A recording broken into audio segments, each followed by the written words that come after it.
is going on, everybody? How is everybody doing on this fine, Thursday afternoon? I'm coming at you guys with my first, official 2022 mock draft. This is going to be up on the second channel. It's just going to be the lottery picks because, unfortunately, any of the really good mock drafting sites like Fanspo or Real GM, they haven't updated it to the 2022 player pool. So I'm going to be doing this on the good old Microsoft Excel. I'm going to be giving you guys my lottery picks as it stands on December 2nd. So this is obviously subject to change. I just want to get the conversation started on the 2022 mock draft. You guys can let me know down below what you agree with, what you disagree with. Did I leave anybody out? And if this gets 300 likes, I will end up doing a full first round soon. Hopefully it's out on Fanspo or Real GM where I don't have to manually do this in Excel. But yeah, if you guys have any changes you want to see, let me know down below. This is how the order stands. Obviously, if some of these change, teams won't get their picks. But right now, this is what we have pre-simulation of the lottery. So the Detroit Pistons are the worst team in the NBA this year. They're up there with the Magic, the Rockets, the Pelicans are really bad as well, but they should be a little bit better once Zion comes up. But the Detroit Pistons being on the clock, I think this is it's obviously a two-player draft here at the top. It's either Chet Holmgren of Gonzaga or Paolo Banchero of Duke, who I think is a little bit more versatile, but definitely has weaknesses to his game. You can be a little bit about his size, his ball handling ability, kind of just as versatile as scoring, possibly at all three levels, where Chet may give you a little bit more there. And is he strong enough to be a 5 or a 4 in this NBA?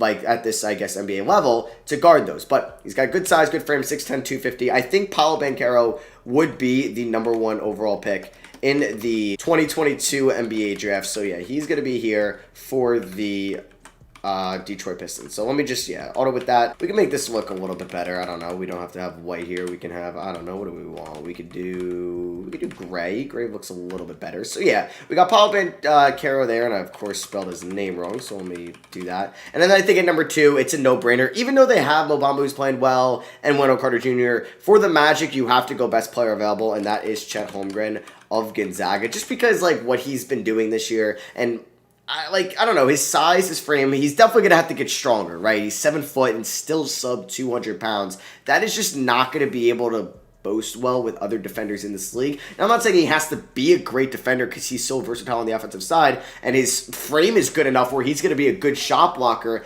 at the next level. I just don't really know if he's going to be a great defender with the size that he's at now. So, at number 3, we have the Houston Rockets. And this is where this draft gets a little bit interesting because I think it's a top 2, draft. It's Chet and Paolo. Kind of like how the 2019 draft was with John Zion, even though, Zion was always clear number 1, or maybe this past year with Cade and Jalen Green, or I guess maybe more in 2020, it was either LaMelo or Anthony Edwards that were going number 1 overall. This year it's Paolo and Chet. So there is a slight drop-off at 3. I think the Rockets could consider Jaden Hardy. They can consider Jaden Ivey, Jalen Duren, I know a lot of J's, right? Or Jabari Smith. So there's a bunch of guys there, and I think they have to figure out maybe what they want in that front court. Is Christian Wood going to be there in the long term? Is Ousmane Garuba ever going to be a starter for them in the long term? Or is he always going to be a defensive specialist off the bench? So I think they got to figure that out. And I really love Jalen Duren out of Memphis because he's just a bruiser, a big body, super strong, will be a great defender at the next level, I believe, right away. And I think that would just be a fantastic pick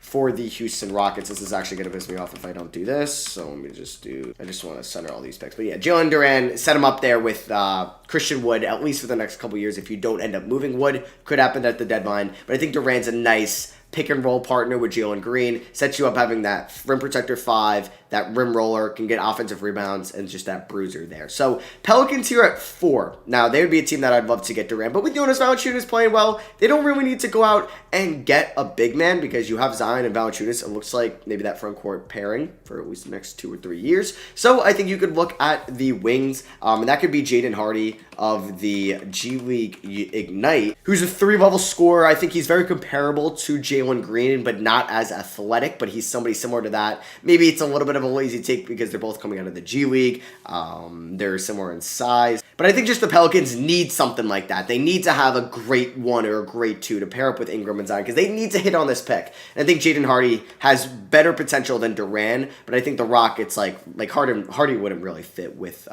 Jalen Green at all. So the Thunder at 5, I think this has Jabari Smith written all over it out of Auburn. He's somebody that can be kind of comparable to like Amari Stoudemire when he came out of, I believe, high school. But it just reminds me a little bit of his game because he's good inside. He's a great rebounder. He's a solid passer. Very good defender so far for Auburn in the SEC. And that's something the Thunder can need because I don't think Baze is the long-term answer at the 4. Same with Pokusevski. They could find some better options. You already have your backcourt figured out. And even your 1, 2, and 3 with Shea, Giddey, and Dort, find that front court. Figure it out. I think Duren would be a great fit for this team. But if not, I love Jabari Smith at the 4. You could also think about this player that I'm going to have go do San Antonio at 6, and that is going to be Patrick Baldwin, I guess it's Patrick Baldwin Jr., out of Milwaukee. But yeah, I think Baldwin just gives them more athleticism. You can have Murray, you'll have Johnson, maybe Vassell, but I don't think Vassell should scare you from drafting somebody in maybe a similar position. But Baldwin, he's obviously not going to get a lot of like great games at Milwaukee. They're not going to be great this year. His teammates around him, I mean, you've seen some of his games. It's not really the best college team ever, but Baldwin's really good. He's going to stand out. I think he's going to be no doubt about a top 10 pick. And San Antonio just needs that athleticism, that new life there. So if you see me looking to my left, I pretty much just have like my big board up there. I can't really think about everybody off the top of my head, but I think the guy coming at 7 here is just the pacer. You know, like they Chris Duarte last year. I think they would want to get another wing. I mean, they could look at bigs, but it's a weak big draft after really Paolo, Chet, Jabari Smith, and Duren, and you can count Patrick Baldwin as a big. I guess he's 6'10", but he's more of like a 3/4. But I really like Jaden Ivey, not Jaden Hardy. I need Jaden Ivey for the Indiana Pacers. Just somebody that's crazy athletic, can run the floor, can shoot, can pass, can rebound, can play defense, and it's basically Chris Duarte all over again, but a more, I think, versatile scorer, way better at scoring at the rim. Not as good of a shooter, but I think that's just like you're pairing up all those good wings in Indiana. You can have Duarte and Ivy coming off the bench, and that is money. And they need to get better and draft these guys with some high potential. So on to the Sacramento Kings at pick 8. They could go a bunch of different routes. Now, there's a lot of good guards left. They could look at the A.J. Griffin, the Kendall Brown out of Baylor, Keegan Murray out of Iowa, who's off to just an incredible start for them this year, but he's a little bit on the older side. The Sacramento in the past hasn't been like scared to do that. So you know what? I'm going to have them taking Keegan Murray, out of Iowa.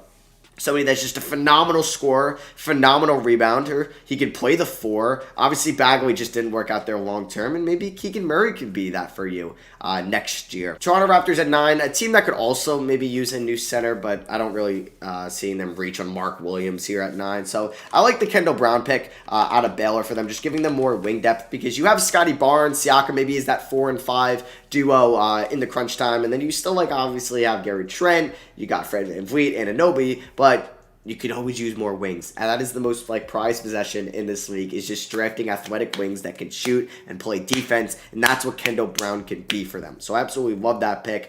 On the clock here at number 10, we have the Denver Nuggets. I think they could go for somebody possibly a little bit more size. And I think they don't need to or they could draft somebody that needs to be good right away. Now, I'm saying that they won't be picking in the lottery, but who knows? Like, Murray's going to be out still for a while. Looks like Michael Porter Jr. is out for the season. They could end up with a high pick in this draft. So I'm really just kind of looking at potential guys they could take here. Again, Ignoza, they could look at possibly Ousmane Dieng out of New Zealand. They could be looking at Mark Williams. I don't know. I think maybe Ousmane Dieng out of New Zealand gives them somebody with size and just like more youth on the wing, on the perimeter, because you have Michael Porter Jr., but big question marks around him. Will Barton is really good, but he's not getting any bit younger, and maybe Dieng can provide that for you in the long term. Now, on the clock at 11, 76ers, they have a bunch of point guard options to choose from here, and with Ben Simmons most likely gone, Maxey maybe being the starter, look for your backup point guard next year if Jaden Springer isn't your answer. So you could look at Kennedy Chandler, you could look at Gene Montero, you could look at possibly J.D. Davison out of Alabama, but I do like the Kennedy Chandler option here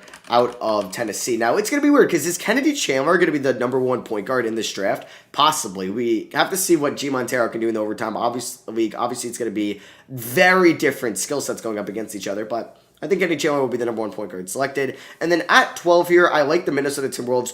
Like, yeah, I would like them grabbing a 4, and that could be Yannick Noza that could put next to Karl-Anthony Towns. AJ Griffin might be a little bit undersized, so I think they would go Caleb Houstan here out of Michigan. Almost said Houston. But he's 6'8". He's, 205. He's not off to a great start this season, but I feel like he's going to be somebody that's going to be jumping up draft boards as long as he can play a little bit better at Michigan than what he's been doing so far, and showing that he's really someone that's going to run up and down the court. He can get you rebounds. He can defend. And if he can develop a jump shot enough where it's like, all right, beautiful. We put him right in between Edwards and Cat. That's what we need. That's the athleticism we need. We don't need this 6'10", defensive guy that really can't shoot, can't really do anything besides rebound, but we can get somebody that can defend the perimeter, defend the post, can maybe knock down a jump shot for us. That could be Caleb Houstan for them. On the clock here at 13 for the New York Knicks, they need that point guard, and I really like Gene Montero. Like, Derrick Rose, not a long-term answer. Obviously, Kemba Walker wasn't an answer. Emmanuel Quickly, I don't think is a long-term point guard, and I think Gene Montero, you watch some of his overtime highlights so far, it's hard to maybe get some of that full game action, that full game tape. This man can play. He's athletic. He can jump out of the gym. Like him a lot. Good ball handler as well. And maybe that's what the Knicks need. So we'll see how that works out when he's like fully into the overtime season. And then finally at the lottery at this current moment, we have the Charlotte Hornets. You could look at a couple wings here like Dyson Daniels, Benedict Mathurin. You could look at AJ Griffin. But I think they're a team that could use definitely another center, and that could be Mark Williams out of Duke. Just a big body, somebody that's a good rebounder, good shot blocker, actually really a great shot blocker so far. 7 feet tall, 250. He's in his sophomore season. Mason Plumlee, not a long-term answer there. They drafted Kai Jones last year, so Kai Jones and Mark Williams could be a nice, fun center duo there. And, hey, maybe it could work out. So, yeah, that is my early 2022 mock draft. Let me know if you enjoyed by dropping a thumbs up. Also, let me know down below, do you disagree with any of these picks? Please, let me know. But, yeah, thank you all for watching. I love you guys. I'll catch you on the next one.